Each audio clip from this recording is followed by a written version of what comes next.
میرا بہت دل کرتا ہے کہ میں وزیر اعظم بن جاؤں، پاکستان کی غریب عوام کی خدمت کروں اور جتنا بھی میرے پاس پیسہ ہوگا وہ سارا غریبوں کے اوپر خرچ کروں گا، 1 روپیہ بھی میں اپنے پاس نہیں رکھوں گا۔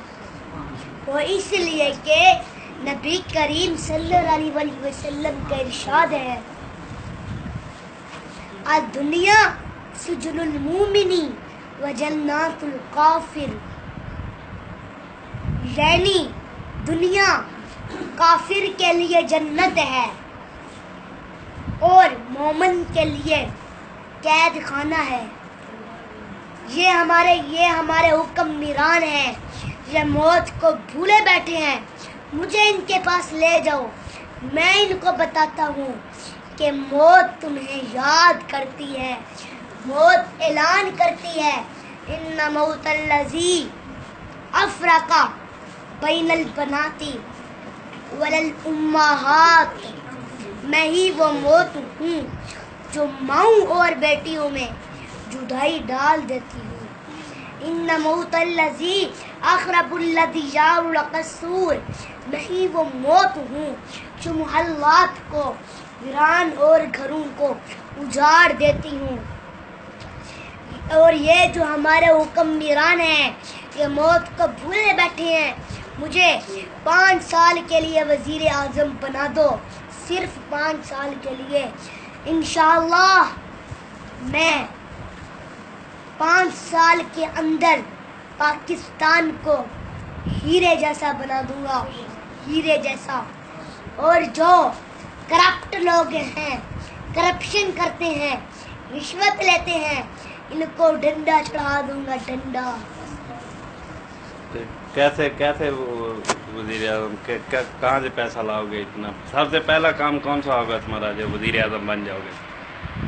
سب سے پہلا میرا کام ہوگا کہ جو غریب ہیں، جن کا گھر کرائے پہ ہے، ان کو گھر لے کر دوں گا۔ Very good. اچھا، کل پرسوں کی بات ہے، میں گیا ایک گھر میں، ادھر ایک مریض تھا، وہ مزدوری کرتا تھا، بیمار بھی تھا اور اس کا گھر کرائے پہ تھا۔ میں دم کر رہا تھا اس کو، اچانک ان کا دروازہ کھٹکا، باہر سے دیکھا، وہ کرائے والے تھے۔ کرائے والوں نے کہا کرایہ دو، وہ بیچارہ رونے لگ گیا، اس کے پاس تو کرایہ نہیں تھا۔ تو پھر میں نے ان کا 1500 روپیہ کرایہ دیا، پھر میں نے دعا کی، یا اللہ اس کو گھر لے دے اور مجھے اتنا پیسہ دے کہ میں غریبوں کی خدمت کر سکوں۔ کیسے گھر بنا دو پھر؟ مطلب کہاں سے پیسہ اتنا آئے گا؟ یہ تو آسان کا طریقہ ہے، یہ تو آسان طریقہ ہے۔ ہمارے پاکستان میں 24-25 کروڑ آبادی ہے، اگر میں ہر بندے سے 5 روپیے لوں نا تو ان کو فرق میں نہیں پڑے گا، تو میرے پاس ڈیلی کے کتنے کروڑ ہوں گے؟ اگر میں ان پیسوں سے ایمانداری سے لوگوں کے گھر بناؤں، وہ کتنے گھر بن سکتے ہیں؟ Very good.